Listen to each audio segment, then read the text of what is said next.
Olá, sejam bem-vindos a mais um episódio do Economia SC Podcast, em parceria com o Instituto Gene e Centro de Inovação Blumenau. Eu sou Ana Paula Dalck, fundadora do Economia SC e host do episódio. E hoje a gente recebe aqui Alessandro Mendes, CEO da Idealizei. Seja bem-vindo ao episódio. Muito obrigado. Muito prazer estar aqui. Poder contribuir também, trocar, aprender, é muito legal. Então, show. Vamos começar falando um pouquinho da tua trajetória aí profissional, né? Acredito que tenha bastante pontos interessantes para tu compartilhar com a gente. Legal. Comecei minha vida empreendendo, né? Então, comecei com a minha primeira empresa. Eu tenho uma empresa chamada Arqueiros. A gente trabalha no segmento de academia de ginástica. A gente é bem forte no Brasil nesse segmento, prioritariamente trabalhando com inteligência competitiva.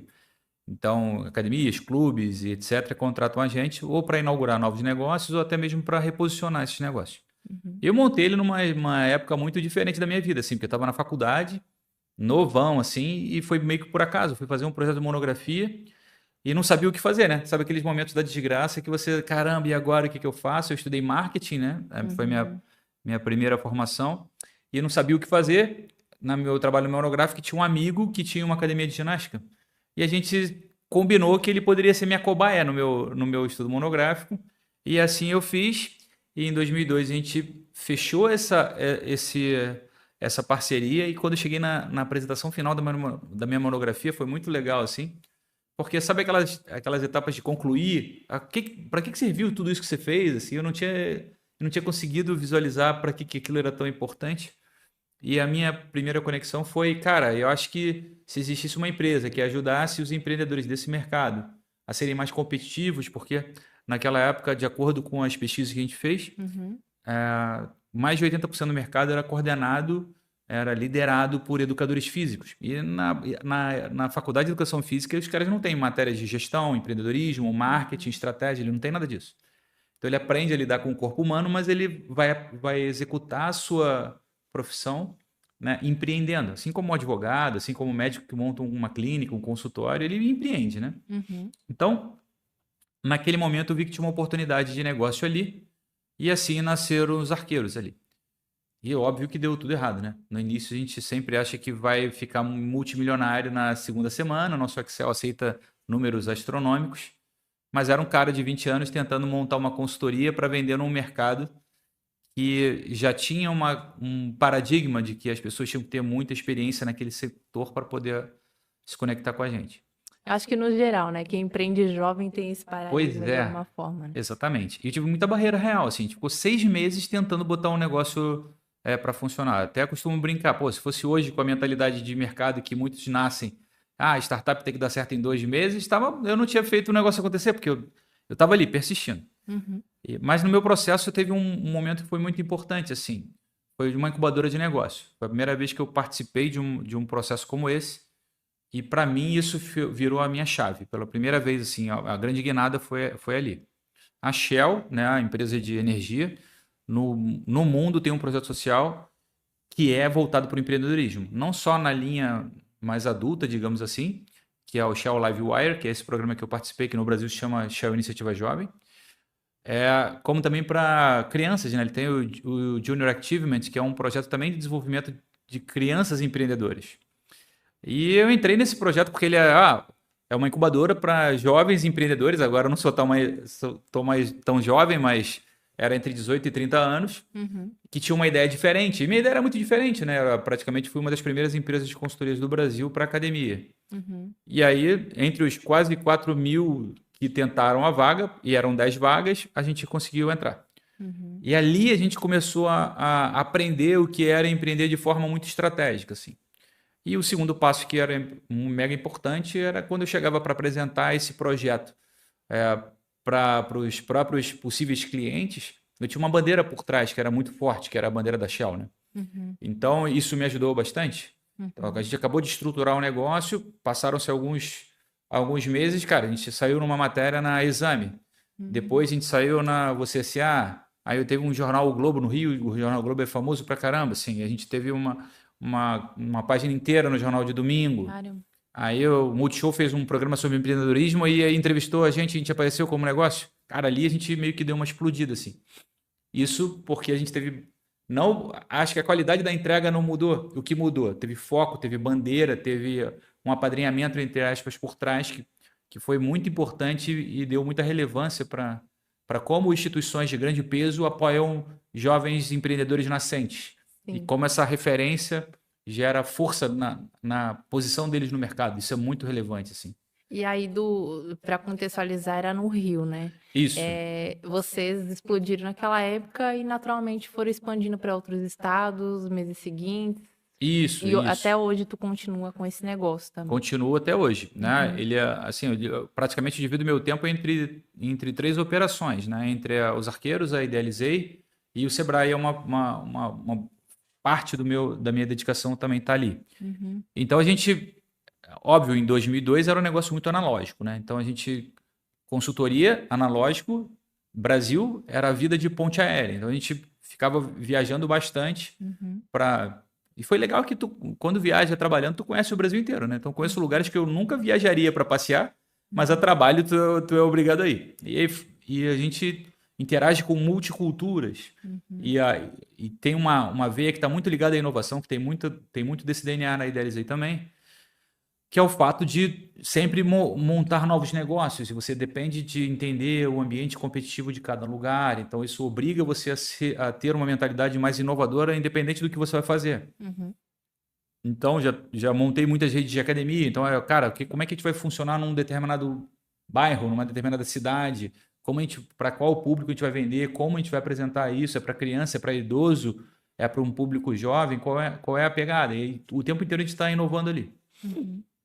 Então, ficamos fortes ali nesse eixo a partir de 2002 até 2004 foi o momento que a gente consolidou a nossa marca. E hoje a gente ainda é a grande referência no Brasil nessa linha de posicionamento competitivo, inteligência de mercado. Isso foi Aí bem do desenvolvido. analógico foi pro digital em algum momento também. Pois é, isso foi difícil para a gente, assim. É porque Uhum. o nosso mercado ficou acostumado a comprar consultoria de uma forma. Hum, E aí, quando vem a pandemia, isso ajudou, assim, uhum, porque começou a se ficar mais aceito o fato de você estar tecnológico. uhum. Então, agora a maior parte dos nossos projetos são digitais. Então, agora aqui em Mas a Blumenau. mudança foi de fato na virada ali da pandemia. Foi. Até então eram consultorias que demandavam tempo de vocês, enfim. Pois é. Então, me mudei para cá pela violência, né? Rio de Janeiro, colapso para você morar ali, né? Para você visitar é uma das cidades mais maneiras do planeta. Para você morar, ela é bem complexa. Uhum. Então, eu decidi me mudar. Minha esposa ficou grávida, a Mari, e era a nossa primeira filha, que é a Maia. Em momento nenhum imaginei que a Maia pudesse nascer no Rio de Janeiro. Ficou fora do contexto. Acho que quando as pessoas estão dentro do problema, elas não conseguem ver. Como viajava muito, via várias realidades em vários lugares diferentes.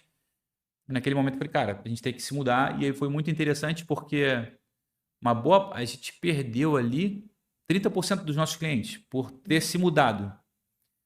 Os caras não aceitavam em momento nenhum as reuniões digitais, né? O que viriam, a gente se mudou para cá em 2019.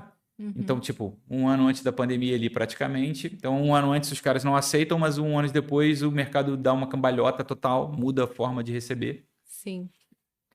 E na minha vinda para cá, tem muita conexão de tentar buscar algo diferente também. E aí nasceu a Idealizei nesse processo, né? Uhum. Tipo, esse mercado já me consolidei, a gente já tem vários projetos muito legais, a gente Uhum. já assinou grandes marcas e já trabalhou em grandes projetos.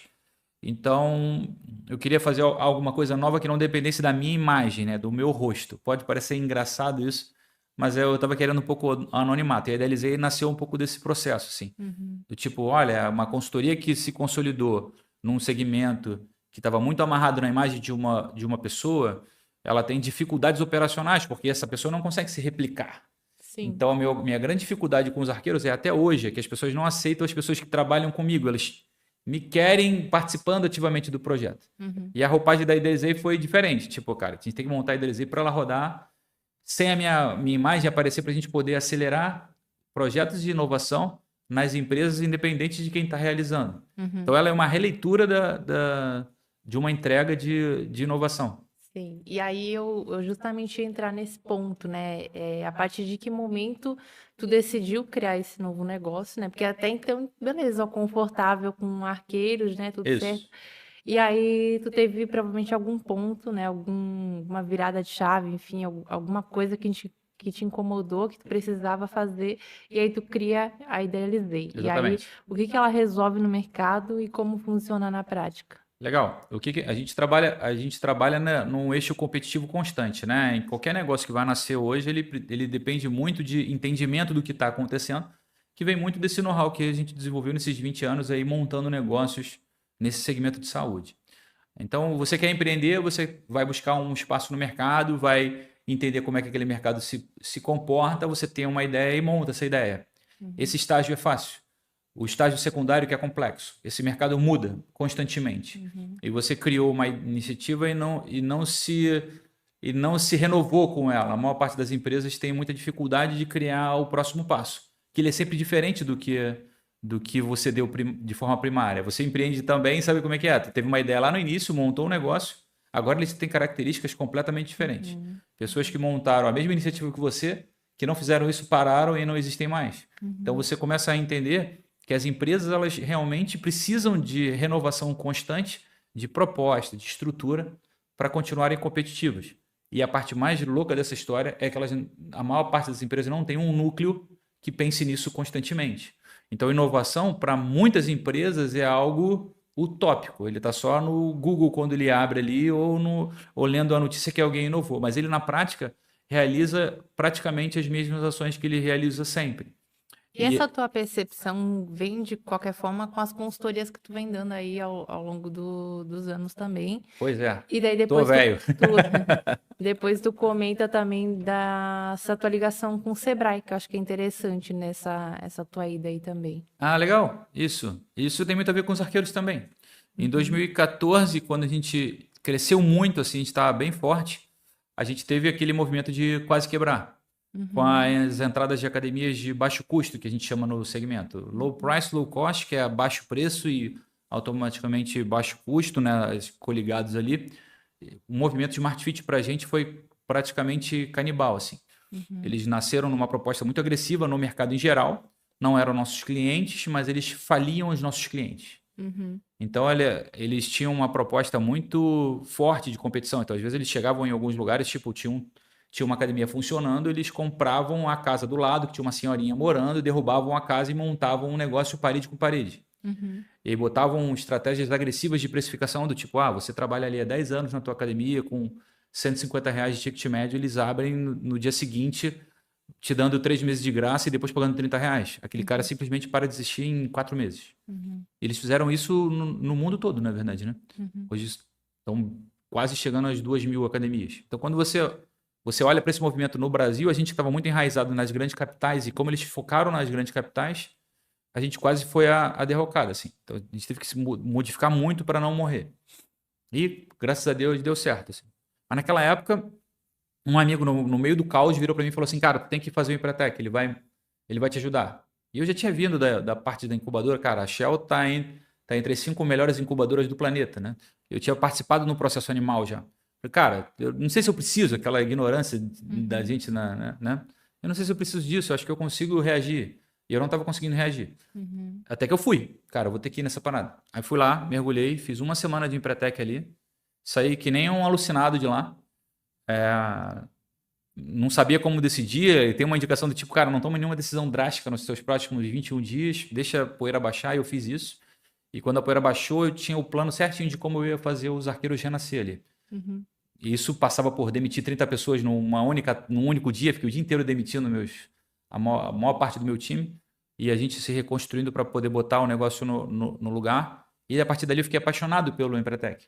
uhum, No ano seguinte, fui convidado para poder fazer parte do processo seletivo para virar um dos facilitadores do programa. O Empretec é um programa da ONU, né? No Brasil, ele é administrado pelo Sebrae, mas ele é um programa da ONU presente em mais de 50 países. E eu fui fazer parte dessa turma de facilitadores, que a gente chama, né? As pessoas que aplicam esse seminário. E desde então, isso não só mudou a minha forma de entender negócio, porque você fica 6 dias imerso com quase 30 empresários, tendo uma série de insights diferentes e ajudando esses caras a também mudarem seus comportamentos empreendedores, que é a tônica do Empretec. E que daí vem a herança de até agora você chegar na Idealizei, né? De todas as Também coisas que tem. você já falou. Isso, exatamente. Acaba que eu não consigo me dividir, assim. Sim. Quando eu entro numa reunião pelos arqueiros, eu tenho vários elementos que eu trago de inteligência que vieram da sala do Empretec, tenho elementos que vieram da própria Idealizei, eles vão se misturando e vão se combinando ali. Então, acho que a maior dificuldade que eu tenho é realmente enxergar o que é separado, né? E eu já entendi que não, é meio que tudo junto. Você vive uma experiência que isso vira carta para você jogar um próximo jogo numa outra situação. Então, atualmente a gente está, eu estou, acho que num dos principais projetos da minha vida, assim, porque o Sebrae há 3 meses atrás me convidou para ser o novo metodologista da nova versão do Empretec que vai rodar no Brasil e também vai rodar no exterior. Então, estou eu e mais dois amigos, mais a diretora do Sebrae Nacional, que ela é a que tem a bandeira do Empretec que responde pelo Empretec no Brasil. E a gente está trabalhando aí para poder montar um novo Empretec até o final desse ano. A gente vai rodar várias turmas de protótipo espalhadas pelo Brasil também. E depois, quando eles ficarem fortes, a gente mergulha para poder disseminar essa metodologia para os outros facilitadores dos outros estados e também levar essa metodologia para fora do país, né? Porque a gente constrói aqui e depois os facilitadores daqui replicam para os outros facilitadores que tem nesses 40 países ali que o Empretec atua atualmente. Sim. Mas como facilitador, você tem quase 10 anos de casa agora. 10 anos de Empretec, exatamente. Sim. E aí, todas essas suas experiências foram culminando de qualquer forma na Idealizei, que daí ela surge faz cerca de 2 anos. A gente estamos mais velhinho ali. A gente tive a ideia em 2019, né? Na minha mudança, eu vim para cá e eu estava esperando o Centro de Inovação abrir. Então, quando o Centro de Inovação inaugurou, a gente inaugurou junto. Então, foi 2020 ali para 2021, pandemia, aquele negócio meio esquisito. A sala estava disponível, mas a gente não sabia se montava ali ainda. Mas oficialmente mesmo 2021. Então, eu tenho mais ou menos 3 anos de trajetória. O nosso objetivo é fazer com que as empresas fiquem mais inovadoras. E o que a gente faz hoje? Sprints de inovação. A gente chega na empresa com a equipe, cria quais são os principais problemas, como esses problemas podem ser solucionados com diversas vertentes diferentes, estrutura isso em protótipos e depois constrói um cronograma de implantação para eles implementarem essas coisas diferentes. Assim. Então, o que a gente faz? A gente é um agente de inovação dentro das empresas. E hoje tu consegue ter clientes na região, já consegue atingir outros estados? Como é que então, está a parte engraçada da história, o meu mercado maior continua não sendo Santa Catarina, assim. Meu mercado maior continua sendo Rio de Janeiro e São Paulo. Sim. Então a gente começou a aparecer para esse mercado e é o que mais demanda. Então acaba que a gente fica atuando mais lá do que até mesmo aqui na cidade, por exemplo.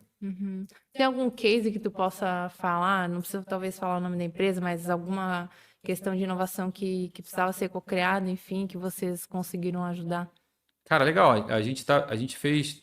Mercado Livre para mim foi um dos meus melhores cases, assim, né? Quando eles estavam inaugurando a sede nova lá em São Paulo, aquela sede estilo Google, a gente participou do projeto para poder construir toda a área de lazer, entre aspas, aquela área Google que a gente tem ali, a parte de relaxamento, ginástica, tem uma academia e etc., sinuca, e foi muito legal essa parte. Assim, a gente trabalhou com quase 2.000 colaboradores, né? O pessoal co-criando o que seria uma parte da nova sede. Esse é um dos principais cases assim, nessa nossa área de tecnologia. Até porque o Mercado Livre é um dos grandes do Brasil, né? Então, essa marca eu trago bem ali com carinho, porque a gente realizou essa etapa. E até acho interessante talvez tu explorar um pouquinho de que essa cocriação não fica só limitada à alta gestão, né? A gente Sim. fala, tem o diretor de inovação e ele que vai fazer, não. Tu acabou de falar, 2.000 colaboradores acabaram entrando nesse jogo, né? Então tem esse diferencial, talvez, que acaba pegando toda a estrutura da empresa e vocês conseguem fazer algo ainda melhor, né? Porque quem melhor do que os próprios funcionários também, às vezes, para... Exatamente. Você pega assim, os principais problemas que a inovação tem para nascer, ela não é relacionada em muitos momentos a recursos que você tem, ela é relacionada a pessoas. O maior problema de você inovar é que as pessoas travam o processo de inovação e não acreditam no processo de inovação. Não existe uma cultura de inovação na empresa. Então, quando você entende que depende das pessoas para fazer o negócio acontecer, é contraditório você não envolver as pessoas para isso acontecer. Então, a gente parte da premissa que o processo todo é cocriado, desde o primeiro movimento, que é levantar os problemas. Então, você consegue levantar problemas com as pessoas que estão dentro da sua linha hierárquica, na base da pirâmide. Né? E você consegue também validar problemas com o presidente da empresa. Independente do que você está fazendo, de como você quer fazer movimento, você vai passar por as pessoas o tempo inteiro. E depois, quando você vai olhar para o mercado, né, quando você traz uma leitura de inovação para competitividade, que você depende do encaixe daquilo que você vai construir. Para entregar para alguém uma solução, para essa pessoa validar o que está lá do outro lado, você também depende desse outro cara lá. Tipo, para quem é o teu cliente? O que ele entende? Para onde ele vai? Como é que você, mais uma vez, cria algo para ele? Então, a inovação ela está totalmente ligada a pessoas. E o que a gente faz são processos para suportar essa entrega. Sim, acho que é interessante também comentar como é que é uma plataforma, de qualquer forma, né? Que vocês têm ali que auxilia nesse Isso. processo. E aí, como que são repassadas essas demandas, né? Que vocês identificam, se é aprovado ou não, se volta, se declina, enfim, como é que ela funciona aí na Isso, prática? a nossa plataforma ela vira como, ela é ferramenta, né? Ela Sim. é uma parte do processo, principalmente na parte de validação das ideias. Então, ela entra na parte de idealização ali, onde as pessoas trazem as ideias para poder resolver o problema e a gente constrói uma espécie de equipe de curadoria que avalia cada uma dessas ideias para poder entender nesse fluxo como elas vão seguir. Então, a gente tem uma metodologia de entendimento de como as inovações devem acontecer e as ideias são submetidas a essa metodologia. Como a gente faz no hackathon, por exemplo. As pessoas criam de um dia para o outro uma inovação. Beleza, mas qual é a aplicabilidade disso na prática? Qual é a possibilidade de você implementar isso nos próximos 6 meses? Qual impacto isso vai gerar no teu financeiro? Então, você tem vários elementos para julgar uma inovação. E a nossa ferramenta ela ajuda nesses elementos. Então, ela faz parte de uma das etapas desse processo de construção. Certo. E aí, ainda falando de inovação, tu está conduzindo um projeto inovador aqui no CIB, né? Sim. E aí eu queria que tu comentasse um pouco sobre o que é esse projeto, né? Como é que vocês estão trabalhando nesse sentido. Legal, a gente vai ter. Já aconteceu o primeiro encontro, né? A gente vai ter alguns outros encontros aqui durante as próximas semanas, e a ideia principalmente é desmistificar, quebrar um pouco o que é a palavra inovação. Ela é muito legal, todo mundo adora, mas a maior parte das pessoas tem medo do que isso significa porque não entende, né? Acha que inovação é um novo aplicativo, uma plataforma revolucionária, ou então a empresa que ele viu hoje no G1 que explodiu e foi vendida por 10 milhões e ele não consegue enxergar que a empresa dele está nesse esquema, então ele acha que inovação não é para ele. Então, o primeiro movimento é, cara, inovação é para você. Você pode realizar. Ela é simples, ela é fácil de se fazer, mas você precisa começar. Então, como é que a gente começa um processo de inovação quando você está empreendendo na sua própria empresa e só tem você e mais uma pessoa, né? Como é que você que tem uma empresa com 30 colaboradores também começa um processo de inovação? Até porque você vai ter que mexer na rotina de muita gente. E mexer na rotina é a parte que o ser humano mais odeia no planeta. Vai mudar ele de lugar, ele fica revoltado. Então, isso faz parte do nosso processo de inovação. Então, esse projeto ele tem essa característica. É mostrar o que é inovação de uma forma mais simples e prática e ágil também, que é o que é demandado da gente atualmente. Né? Não dá para você demorar 200 anos para virar uma página, tu tem que fazer isso de forma bem rápida e estruturada. E aí são encontros, como é que acontece? Então, como se fossem uns workshops, né? São workshops de 3 horas, é um combinado de workshops, né? Então, a gente tem uma parte teórica, mas é básica para embasar o que a gente vai trabalhar. E tem uma parte de oficina muito legal, onde a gente vai botar todo mundo para pensar nas suas próprias realidades, assim, no que fazem atualmente, como eles estruturam aquilo que eles estão fazendo para poder construir algo novo, que o objetivo da inovação é você fazer algo novo que gere resultado, né? Então, o objetivo é esse. Então tá. Para a gente fechar o episódio, o que tu planeja para esse ano? Para Idealizei, para Arqueiros também pode comentar e para tua própria carreira, né? Tu acabou de falar para a gente que está participando aí do novo projeto ali do Empretec, né? Da nova Isso. metodologia. O que a gente pode esperar aí nos próximos meses? Legal, a gente fez uns projetos bem legais pelos arqueiros de reposicionamento das academias do SESC no estado de Goiás. A expectativa é que a gente comece projetos em outras unidades também da rede. Então, trabalhar esses grandes players nessa sequência. Então, acredito que até o final do ano a gente tenha mais 10 academias nascendo aí com os nossos projetos. Aqui da EDLZ, a gente está querendo acelerar bastante essa parte de sprint de inovação dentro das empresas. Então, o nosso foco é realmente fincar mais território em Santa Catarina para que a gente consiga fazer esse encaixe aqui também, não só esses estados como Rio e São Paulo, mas também trazer isso para cá, porque está do lado de casa. O Empretec já falei, né? O nosso objetivo é fazer a metodologia virar ali até o final do ano. E final do ano, a roda de brinquedo, né? Que consome minha vida ali de Papai Noel, né? Que a gente distribui brinquedos para as crianças no Natal. Vocês ajudam a gente pra caramba aqui todos os anos, o próprio CIB, né? Todo mundo aqui tá junto, a Gil. Chegou a bater meta no ano passado ou não? Cara, a gente não conseguiu bater a meta, mas por muito pouco, assim. A nossa meta era passar das 10 mil crianças e a gente chegou em 9.700 crianças. Uhum. Eu fiquei com um problema de saúde na reta final ali, né? Eu fui fazer um Empretec em Itajaí, peguei uma infecção, tive que ficar internado alguns dias, justamente na fase de aceleração ali. Isso prejudicou realmente o resultado um pouco da dinâmica de coleta nos outros estados. Aqui em Blumenau, não. Aqui a gente bateu o recorde. Uhum. Foi a primeira vez que a gente ultrapassou a marca de 2.000 crianças presenteadas na nossa contagem aqui. A gente começou a fazer quando eu me mudei, eu trouxe a roda de brinquedo para cá. Uhum. Então, aqui foi excelente, mas nos outros estados que dependiam muito de mim, eu não consegui. Aí a gente chegou perto da meta ali. Esse ano, vamos mais uma vez lutar para passar as 10 mil crianças presenteadas nas 50 cidades que a gente atua ali.